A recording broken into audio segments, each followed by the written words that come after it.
You work for hours on something, yet when you look back at your day, you find out you've spent most of it watching brain rot content. The thing you lack? Focus. In this video, I'll break down 3 steps for deep focus that will make you feel like you had 48 hours in a day rather than 24. If you're watching this video, it's most probable that you already have a goal. But the part where you struggle is achieving it, because you already have the first step wrong. If you run into a wall full speed, don't be surprised when you get a bloody head. That's why it's important to plan everything ahead of time, ideally the night before. And the best way to do is through a to-do list. I know your brain is going, I've tried that and it never works for me. That's because you don't do it right. You write 10 different things at once and aren't able to do most of them, which signals to your brain that you are an unproductive cow, when in fact you might have done more than what you usually do. The right ratio for the list is a 1:3 ratio. Have one highest priority, most time consuming task as a primary and 3 smaller tasks of which even if you miss one, you won't feel like your day has gone down the drain. And place the tasks you already do without thinking much in between them. Because one thing our brain always follows is patterns. That's why we don't get into a bus missing a wheel.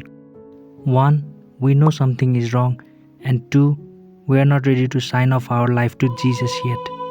That's the same when we cross out some tasks already in the list, our brain will want to cross out all of them. The other mistake we make is thinking about tasks too much into the future. It always feels difficult to climb a mountain when you are already thinking about reaching the top. Rather, we should be thinking about taking the first step. If you want to think about something, then think about already doing the tasks on your list, which triggers willpower and makes it easier to complete them the next day. Now that you know how to plan out your day, the next part is actually doing it, which is hard, but the last step is even harder, which is why you'd want to stick till the end. And if you have made it this far, give this video a like. It really helps boost my channel. Picture this. You sit down at your desk and open your laptop. You're about to do what you planned the night before. Wait, what's that? Your friend sent you a funny meme, you laughed, and now you are in bed and it's already dark outside.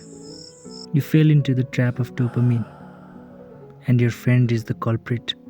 The solution? Get rid of your phone while you work.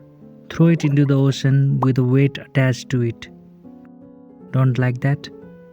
Hiding it somewhere, it's a hassle to get it out of, will work too. While you're at it, declutter your workspace as well. Because when you are in toilet, it's not a surprise, it smells like piss. Too much junk in our workspace makes us think we are already a mess, which is a huge boulder for our progress. Most of us also believe we are geniuses and can multitask.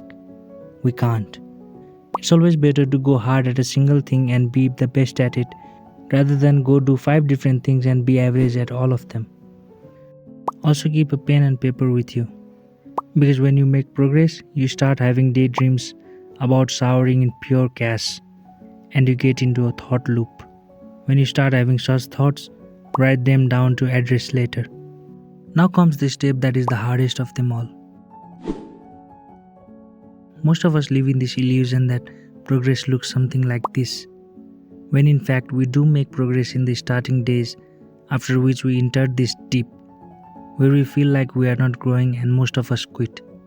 But if we just keep going at it, we shoot off even harder than before. But there's a solution to this tip. Never bite more than you can chew.